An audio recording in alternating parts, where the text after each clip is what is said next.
More now on the telephone call between US President Donald Trump and Russian President Vladimir Putin. The two leaders have agreed to seek a limited ceasefire against energy and infrastructure in the Russia-Ukraine war. Teresa Sabonis-Helf is from Georgetown University and joins us now. Hi, Teresa. So what do you make, what do you make of the outcome of this meeting? Well, I think that trying to ensure that Ukraine make it through what remains of winter without further destruction of the grid is in the interests of Ukraine and of Europe, because the grid has come under such extraordinary strain. There have been over 1,000 attacks on the grid since the start of the war, and by September, the Ukrainian grid was generating only 1/3 of its pre-invasion level of power. So can you talk a little bit more about the state of Ukraine's energy infrastructure as it is now after 3 years of conflict?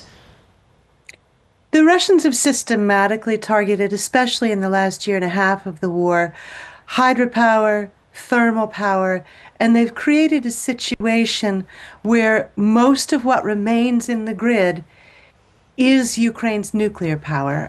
So at this present time, Ukraine is 70% reliant on nuclear power, which is an unusually high level for a nation that is not deeply connected to other grids.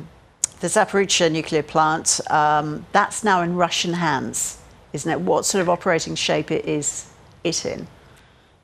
So Zaporizhzhia is the largest nuclear power plant in Europe.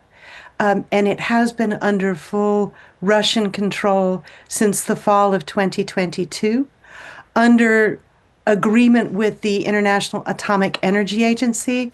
That power plant does not generate electricity for the grid.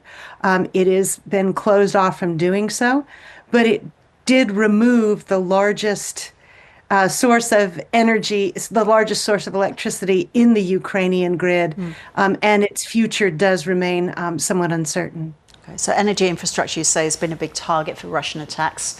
So how big a concession is this by Russia then to suggest to temporarily suspend attacks on Ukraine's energy infrastructure if its destruction had been a focus previously?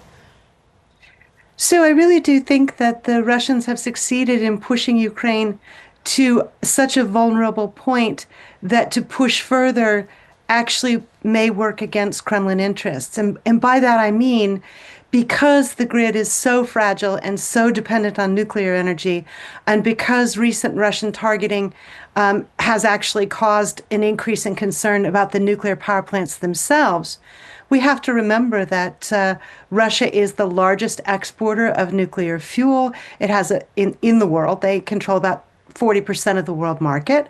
They have a huge presence there, and to begin to undermine confidence in nuclear power itself is an extraordinarily dangerous game. So I'm not sure that it works against Kremlin interests to step back from this a bit.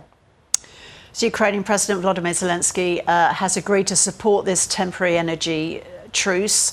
He says, though, he still needs more details. What sort of information would he want, do you think, in your view, Teresa? So I think the entire negotiation took place without him being included. So he doesn't have a command of the details of what they talked about or the conditions. He doesn't have a sense of whether the United States is promising to unfreeze some Russian assets. There are many questions about what exactly is in this deal that rightly makes the president of Ukraine very nervous.